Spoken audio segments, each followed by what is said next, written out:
If I'm first getting into real estate, knowing everything I know over buying 6,000 doors in my career, the number one thing that I would learn would be creative deal structure.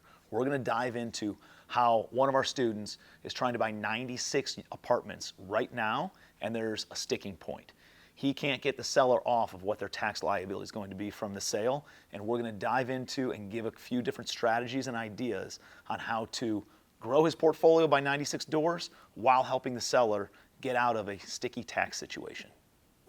If you're part of our school group, by all means, if you have any questions about deal structure and ideas and strategies and all that stuff, put it in the school discussion boards, and we're happy to either answer it right there in the discussion board or create a video for you.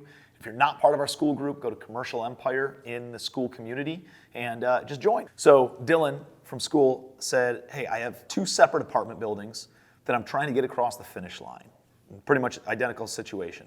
There's an elderly seller who's in their 70s, who's owned pretty much the property their entire life, and now they're looking to exit. For whatever reason, he's looking to sell it and doesn't want to manage it anymore. So this is a recurring tale a lot of times in real estate. The guy owns it free and clear, so there's 0 debt on it. Their biggest concern is capital gains, which means they've depreciated it down to probably 0. So when you depreciate, let's say a building that's worth $1 million, you depreciate it down to 0 over a long period of time, you pay everything long-term capital gains on everything over 0, right? So if he sells it for $2 million, then he would pay capital gains as if he made $2 million, and he'd have a $400,000, probably, depending on his tax bracket, $400,000 tax liability. So the biggest concern is capital gains and avoiding a bill, as he'll owe 7 figures on it, right? So for 50, let's call it a $100,000 a unit, a 50-unit building, that's a $5 million deal. Paying 20% capital gains is $1 million. Obviously, that's a hard pill to swallow. So he's open to doing some sort of CFD, that's a contract for deed, or even like a potential merger type structure. Dylan's asking, hey, does anybody have any ideas or concepts on how to structure this and getting creative with a contract for deed or some sort of asset for share swap or joint venture with the owners? So let's dive in. The big problem here in the seller's mind is the tax liability, right? I think sometimes people make things into a bigger deal than sometimes it needs to be. First off, we try to downplay that liability. Think about how much money he's made off of this since he bought it. What's he going to sell it for? What did he buy it for? How much cash flow has he brought in? How much taxes has he deferred over time, right?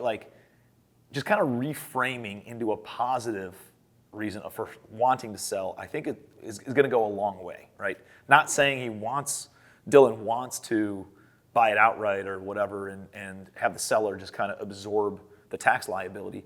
But I think just kind of reframing of saying, hey man, let's be thankful for all the money that you did make as opposed to just focusing on the tax liability for when you sell. That's a good problem to have, right? So I think that's the first thing that I would do. I am not an attorney. I'm not a CPA. This is not legal or tax advice. These are the things that I would be asking to your tax advisor and to your legal advisor on how do we structure these things. But I know that there are some really cool vehicles that exist to reduce tax liability pretty substantially, and you can get kind of creative about it. But I'm also a big believer that the simplest answer is always the best answer.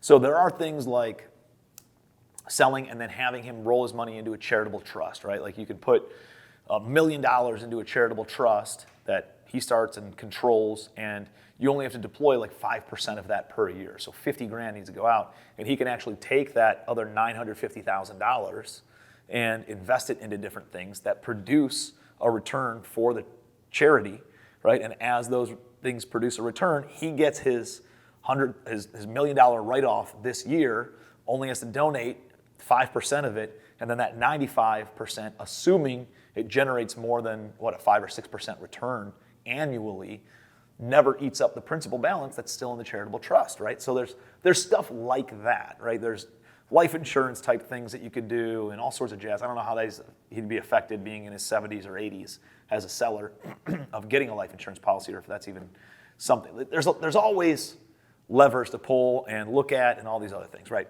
From a simplicity of deal structure standpoint, that's what I want to go at this at. And if I'm looking at this, the first thing to realize is in real estate, when you sell a property, even if it's contract for deed, it creates a new basis for the buying entity. So Dylan buys it for $5 million. He has $5 million of basis, of which a portion can be depreciable in this year. So if he does a cost segregation study and it does some accelerated depreciation, there's a certain percentage you can take in the first year. And let's call it, he could probably get $500,000 to $1 million this year on a deduction and depreciation that he could utilize.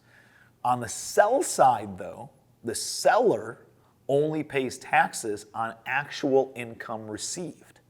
And then they pay more taxes as they continue to receive interest payments on this installment contract, if you will.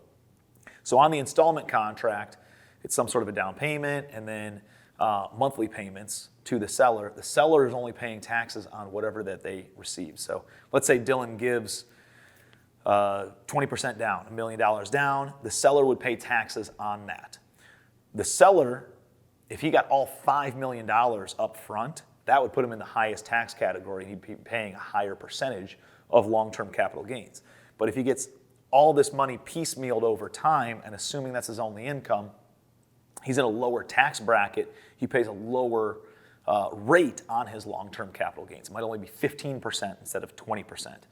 And so there's a benefit of doing it over time that he could then have this conversation with the seller of, here's what makes sense. I shouldn't give you a lump sum. Let me pay you X number of dollars per year, and then that way in any given year you don't have this massive tax liability. At the same time, you could give him a big down payment. The seller could take that whole $1 million, throw it into a charitable trust or some sort of insurance product, and get the deductions today, even though he doesn't deploy all the money today. So there's some creative stuff that you can do on that front. Another pretty cool thing that Dylan could do is turn the seller into a lender of his. Obviously, he's willing to lend on this deal, but maybe this $1 million down payment, he can then cycle into another deal that he's buying. I mean, he's got two sellers here, both with similar situations. He could potentially take $1 million from one of the sellers, right, and give it to the other one, and then just kind of swap them out almost and have them re-lend to him in different deals.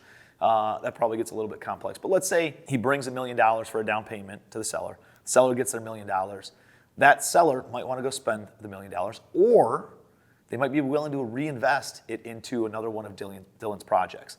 If they're willing to do that, he might be able to leverage that money into a bigger deal and then, again, give some depreciation, enough depreciation to then offset that. So in that example, let's say the seller wants to keep $500,000 and then they're willing to reinvest $500,000 with Dylan. Dylan can probably leverage that into a 25-unit building for $2.5 million, of which he can depreciate, let's call it, about $500,000 in the first year. If he can do that and depreciate about $500,000 in the first year, maybe Dylan doesn't need the depreciation. He can give that to the seller. Now the seller, who's now his investor in this other deal, might only get 1% ownership or 10% ownership or 5% ownership in this new deal, but Dylan can disproportionately allocate depreciation and give $500,000 of depreciation to his partner, who's the lender, who's the seller, right? And so that $500,000 of depreciation then would offset a big chunk of that $1 million that he received. And if that gets too complex, the other thing is the seller could potentially be the LP investor, the limited partner or general partner, doesn't really matter, in his own deal. And so you can take the existing entity, let's call it, he's buying it for $5 million, and let's say it's 123 Main Street, LLC. Well, you can create 123 Main Street Holdings, LLC, to buy 100% of the membership interest of 123 Main Street, LLC. So the seller gets fully cashed out, or they seller finance and they only get cashed out on whatever the down payment is. But the seller could be 1% of 123 Main Street Holdings, LLC, and come back in at this new basis. As long as there's not a related party type of a transaction, meaning more than 50% of the ownership does change hands, you can create a new basis for 123 Main Street Holdings LLC, and again, go through that whole depreciation process. And so you can then allocate depreciation disproportionately to the seller, even though they might only have 1% ownership in 123 Main Street Holdings LLC. You can do that and give them enough depreciation to then offset whatever the down payment is, which allows them to not have a tax liability on the down payment money. And then they just pay taxes on whatever the seller financed carrying cost is. That is probably the simplest answer and the simplest way to structure it. Obviously, you want to sit down with an attorney, you want to sit down with a CPA, make sure everybody feels good about it. I'm a big believer that the simplest answer is always the best answer. That is probably how I would structure it. There's a lot of other different ways that you can kind of move pieces around the puzzle board, but I think the simplest way would be doing exactly that, Dylan. Hey, so hopefully this is kind of gives you some ideas, gets the creative juices flowing. I see my job as not to give you the answers, but to give you stimulation of ideas to then generate answers and better problem solve yourself. I want to give you the tools and then you go and solve the problem yourself. So talk to your advisors about it and say, hey, how can I do it this way, right? Don't tell me if I can or can't, but like, how do we do it inside the constraints of the tax code and the legal code and doing things above board? How can it be structured and what's the best way to do that? I think those are all good questions to ask your advisors on a regular basis and take these kinds of problems to them too. So if there's ever anything that I can do to support you, by all means, don't hesitate to reach out. And in the meantime, be your best.